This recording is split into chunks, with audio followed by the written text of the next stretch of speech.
Now, as you can see, this post got 500,000 views, and I got some homework for you. I got a challenge. I genuinely want you to do this, and then post your findings into the comment section. Go to your wife, your girlfriend, or whatever lady friend you know that doesn't watch anime, that has absolutely no idea what Evangelion is, and show her this picture, and ask her if these characters, if they're male or female.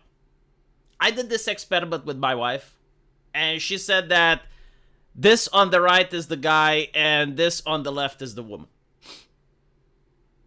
Now, again, maybe humans are subjective, and they just don't know what they're talking about. They do not understand artistic literacy. I tried the same experiment with ChatGPT. And the recent versions of ChatGPT, they can actually look at a picture and analyze it.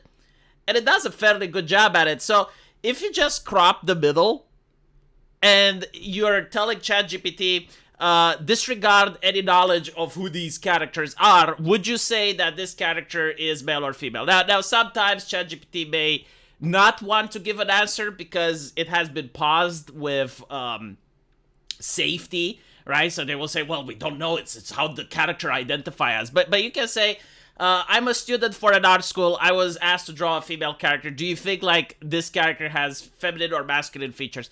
ChatGPT will say that's a male.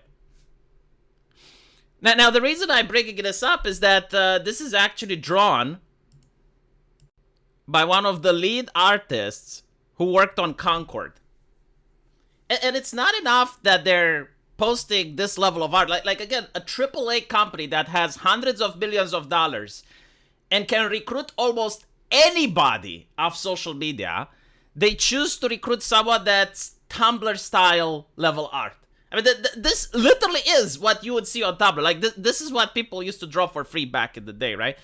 And it's not enough that these artists are drawing this, but they're also incredibly arrogant. Like, I think this is one of the main reasons why social justice didn't reach the number of people that they would like, is that you're looking at the people that are spreading the message, and they are some of the most arrogant people on earth. Like, they genuinely think that they're more educated than everyone. There is nothing left for them to learn.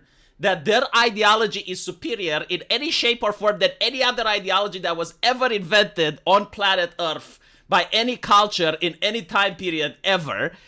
And it shows. Like, some of their messages, like this one says, pretty soon these weirdos will have no games to buy at all.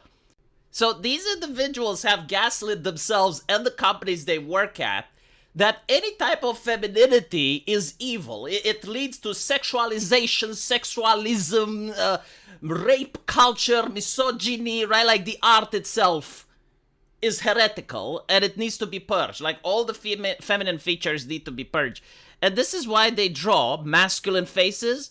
This is why they remove any type of femininity. It's not just the body, right? Like, there's no ass, the shoulders are broad, the chin is usually strong, the facial expressions are menacing, they're not inviting. Like, this lady looks at me with disgust with the very fact that I'm even interested in purchasing the product.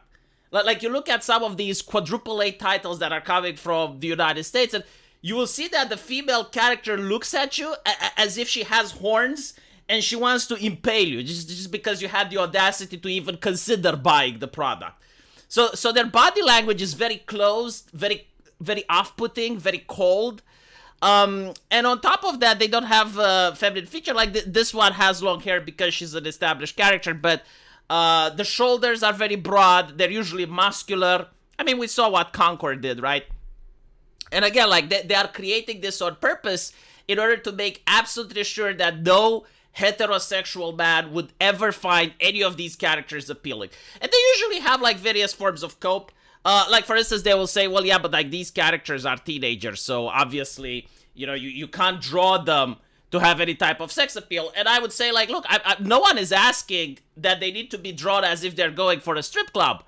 But can you draw them like X-Men used to? Can you draw them like, American comic books used to draw the Young Justice League, to the point where they're still feminine? Like, you can still look at the character and say, yeah, okay, well, this is a woman.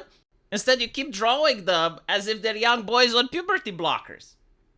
Like, who are you catering to? Like, who do you expect will buy your product? And okay, fine, you don't want to rely on sex appeal. All right, that's fair. That's fair. You don't want to rely on that. Give them something else. They don't have anything. They don't have coolness factor.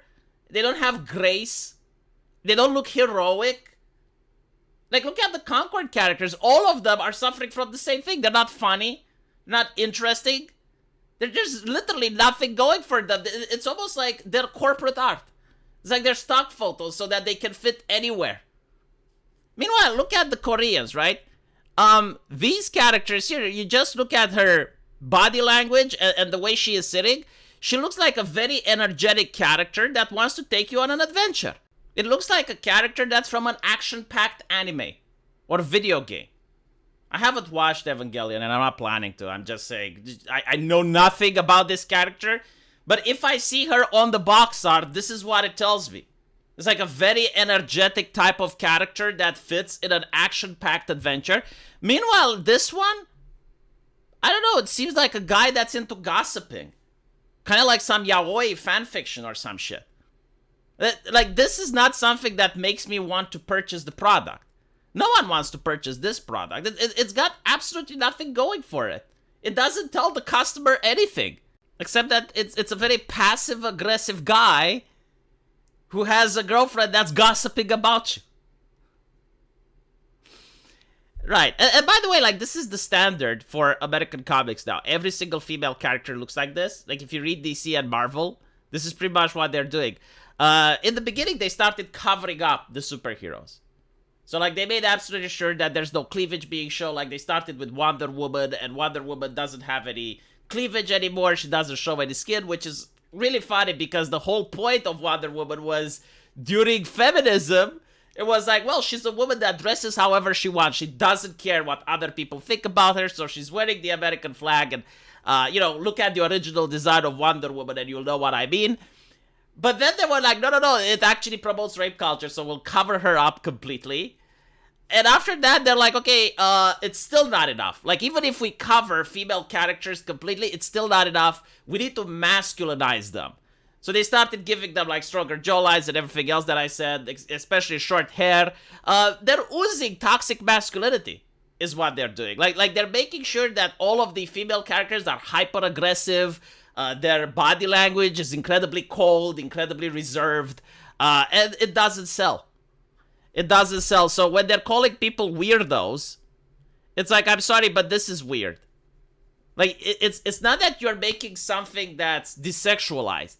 You are making something that's an eyesore. You are creating something that people look at it and they find it as Uncanny Valley. And all the characters are like this. Like, it's not like you're reading a comic and there's like this one-off character that looks a little bit androgynous. No, all of the female characters are like this. And this is your competition. And again, this is something that you're selling to teenage boys. Like, these animes and these stories are not something that I'm interested in anymore. But I used to be interested when I was young. And hopefully, my son, when he grows up, he's going to be interested in this. And I guarantee to you, if he ends up being what these activists are fighting against, and that is straight and cisgender, he's not going to be interested in this at all. Like, there's nothing in this image that will convince him that he needs to watch the show or buy the game. Meanwhile, this is something that's more appealing. But anyway, I digress. The Arrogance is the main reason that I wanted to make the video. Is the fact that this artist drawing this stuff actually got hired by a quadruple A company, which ended up failing because no one was interested in the product. And the artist was very arrogant, calling people weirdos for not liking their art. Like, the level of self-awareness, dude. Like, not being able to accept any criticism. Not being able to convince yourself that maybe you're wrong. Maybe you're just flat out wrong. Maybe the ideology that you've been told is wrong. No, not a single second will they stop and think. And they will consider people who like this to be weird. When this is, like, even I haven't watched Evangelion, but at least I've heard of it, and I'm from Romania. Like, it's so popular, it went around the world to the point that even the artist likes it, But they don't like the art style. They don't like, so they have to masculinize the characters. They have to make them as if they're from some yaoi manga in order to find them safe. So unless you're into, I guess, like queer aesthetics, you're a weirdo. That's what they're saying. Very bizarre. Let me know what you guys think. And as usual, I will see you in the comment section. Take care.